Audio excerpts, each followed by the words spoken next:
Tanda went out into his garden. It was the end of summer, getting near to the start of harvest time.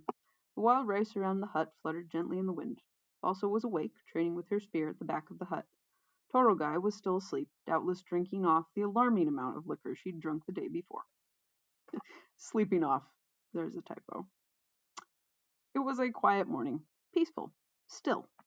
But then, Tanda, No Shear said from behind him. It's been a long time.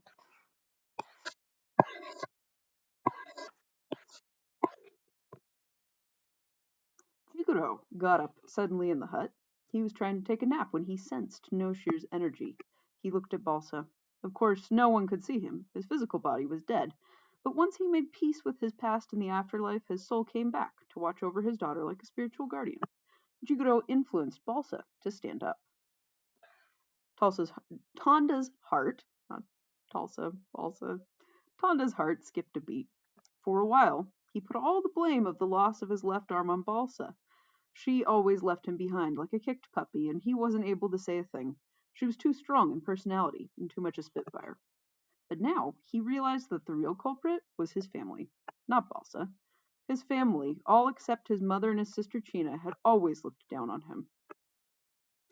I see you survived the war, No Shear said as Tanda tried to hide his empty sleeve with his basket.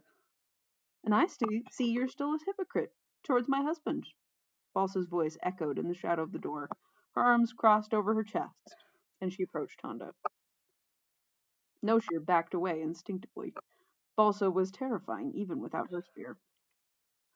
I'm surprised you'd show your face around here after what you did, she said, standing and walking closer to him. No Shear backed away even more. Balsa let him be, said Tanda, though disinterestedly. Was my choice to go to war, not his. It was his idea, though. Balsa was still approaching, slowly like a tiger padding towards its prey. No Shear backed up faster, right over the edge of the pond. Splash! He gave a pathetic shriek and toppled backwards, arms flailing into the water. Tanda couldn't help but laugh aloud, very loud, while No Shear screamed and thrashed wildly.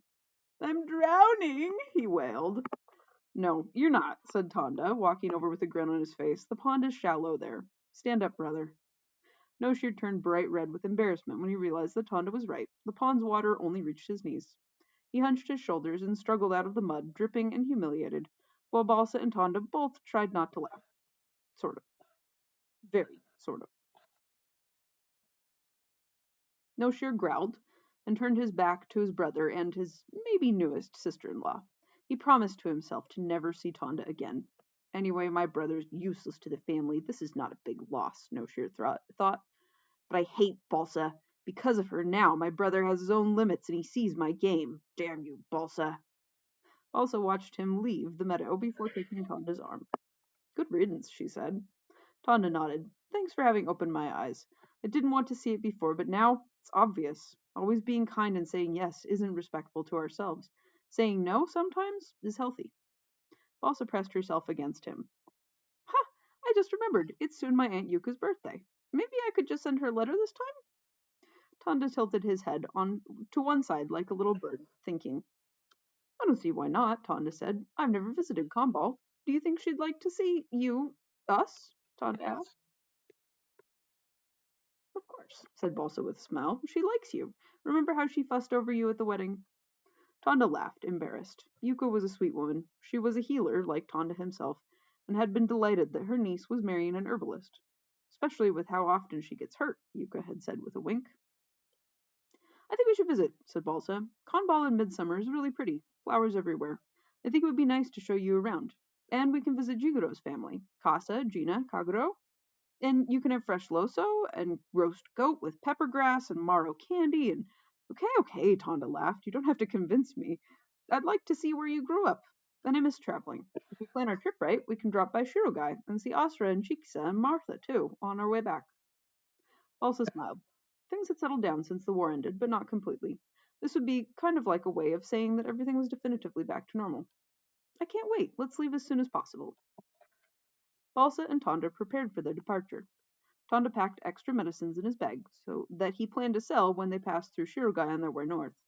He and Balsa decided to take the easy route through northern Rota instead of going through Konbal's mountain caves or the very dangerous Usal Gorge. It would take a few months to travel there, at least. It's a shame there's not a caravan headed where we're headed, Balsa said. I could make us some money then, and there's safety in numbers. Tanda preferred to travel with Balsa alone. They rarely got to do that, especially except for Balsa's rare visits to Rota's herb market in autumn over the years. He tactfully said nothing. Balsa's packing preparations were complete in record time. She always traveled light. Tanda heard the telltale sound of oiled paper crinkling at the top of her pack and understood that she was ready to go at any time. Balsa set her spear by the door. When should we leave? She asked. Bright and early tomorrow or after breakfast? I say we should eat first, then go. It'll be a while after we leave before we can get a decent meal, Tanda said. What's that? Said Balsa. It's time for an obligatory food porn scene? Well, it's true that your cooking is at least 75% of the reason why I married you. So, by all means, yes, let's eat. Soon, Tanda had prepared his famous mushroom stew with the perfect blend of umami, salt, heat, and sweet. The stew was seasoned with herbs and spices, which he had gathered himself, along with the fresh-picked mushrooms, grilled rabbit that Balsa had killed for breakfast, and tiki, gacho, and luso vegetables that Tanda grew in his garden next to the hut, which were all staples of the Yaku diet, but had gradually fallen out of local cuisine due to the fact that the Yogoese were absorbing the Yaku into their own ways. But Tanda, of course, preserved the old ways. There was also barbecued eel in a savory sauce, fresh chiki juice, rice fried with shoko leaf, and hekimums and chaz for dessert. I'm so impressed you managed to prepare all of this in just 20 minutes with only one arm and no help from me, said Balsa. As you should be, said Tanda. Reminds me of Dad's old bodyguard friend, Miji. You know, he only had one arm. Did I ever tell you about him? Can't say that you have. He was Dad's best friend. I can't believe I never mentioned him. He and Dad had a book club together for years. They'd trade books every time they worked a job together. In fact, you could say that Michi was like a second father to me. Or, I guess, a third. Anyhow, he lost his arm in this super dangerous bodyguard mission we were on, and afterwards he kept bodyguarding. I wonder what happened to him. Kind of like he just sort of disappeared at some point and we completely forgot about him. As if he'd never existed. Weird, said Tanda. Well, shall we get going? We're burning daylight. Gotta get out on the road. Tanda and Balsa made their way toward Rota along the West Imperial Highway. The weather was pleasant, and traveling was easy, though Tanda sometimes had issues with balance over the rocky terrain because of his arm. Balsa accepted extra into her own traveling pack, though Tanda insisted he could carry his own load. So can I, Balsa said. Besides, I've been feeling the need to train more lately. It's been a while since my last journey to Rota. Me too. Tanda thought about the last time they'd been to Rota for the herb market and the terrifying adventure that had followed. I sure hope this trip is less bumpy than the last one. Well, I'm sure we won't bump into Talhamaya again. And if we do, I'll give her a taste of my spear, Balsa said. Talhamaya is a god from Nayug who can make people explode like meat sacks. I'm pretty sure she doesn't care about your spear, said Tanda. Yeah, but I have the ultimate blade, right? I could sever Talhamaya from her karma. She's a god, Balsa. She doesn't have karma. Balsa shrugged dismissively. Anything can be speared or punched if you hit it hard enough. Tanda and Balsa kept traveling along the road to Konbal. The northern road was washed out by a sudden spring storm, so they had to go further east and north to avoid the damage to the roads. Looks like we'll have to go through the Konbal Pass anyway, Tanda said. It's too far out of the way, Balsa said. Summer will be almost over before we reach Yucca's. Tanda quirked an eyebrow. Are we in a hurry? No. Balsa bit her lip, but the road north through Rota is shot.